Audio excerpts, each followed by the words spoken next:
শিল্পীদের মান আর ছোট করেন না।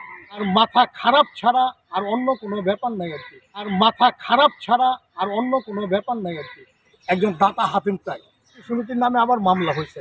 দেখানটাই মানে খুব খারাপ অবস্থা হয়ে গেছে। সে নিজে বোঝে যে আমি কতটুকু খারাপ কাজ করতে আসছি আর কি। জনগণের কাছে মানে আমাদের যে শুভাকাঙ্ক্ষী দর্শক আছে তাদের কাছে মুখ দেখানটাই মানে খুব খারাপ অবস্থা হয়ে গেছে। মানে কিছু হইলে মামলায় যায়। যেমন আগে ওই যে জমিনের হাতাইল কাটতো না, যে তুই আমার হ্যান্ড একটু বেশি কাটছস, ওইটা নিয়ে মামলা করতো। ওই পদ্ধতি শুরু হয়ে গেছে আমাদের শিল্পী সমিতির মাঝে। আর কোনো ব্যাপার না আর কি। আর যেখানে একটা শুনলাম, আমি আজকাল শিল্পী সমিতিতে অনেকদিন পরে আসছি আমি আর কি। আমি নির্বাচন একজন স্বতন্ত্র প্রার্থী হিসাবে ইলেকশনও করছি, আমি ভোটও পাইছি পরে 120টার মতো, পরে 96টা ভোট আমার বৈধতা হয়েছে আর কি। তারপরে আমি বিভিন্ন কাজে আমি ব্যস্ত। আমি লাস্ট ছবিটা করলাম গোয়ার, ওইটা আমি আজকে এফডিসিতে আসছি। আইসেই শুনি যে এই শিল্পী সমিতির নামে আবার মামলা হয়েছে আর কি, এই নতুন কমিটির নামে। দীপজল সাহেবের নামে কেন? কারণ যে মামলাটা করছে সে তো নিজেই ফুলের মালা পরায় গেছে। তাহলে ওই সময় ফুলের মালা পরানোর আগে তার বোঝা উচিত ছিল না যে আমি কেন ফুলের মালাটা পরাই? যে একটা ফুলের মালা পরানোর পরে তার বিরুদ্ধে মামলা করা, সে নিজে বোঝে যে আমি কতটুকু খারাপ কাজ করতে আসছি আর কি। এইটা হইলো সব থেকে খারাপ আর কি। এটা আর কোনো ব্যাপার না আর কি।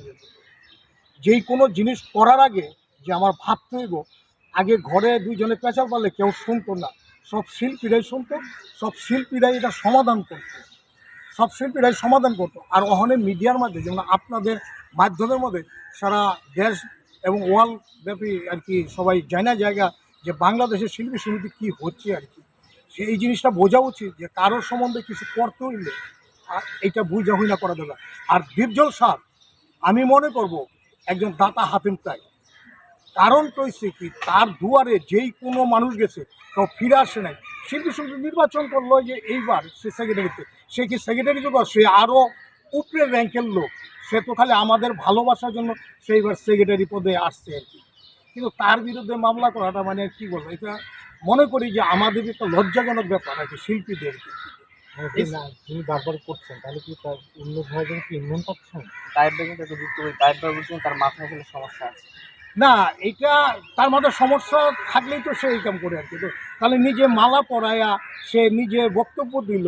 আমি এইটাও দেখছি যে ওই নির্বাচন কমিশনের সাথে একসাথে একমত হয়ে তার মালা পরাইছে।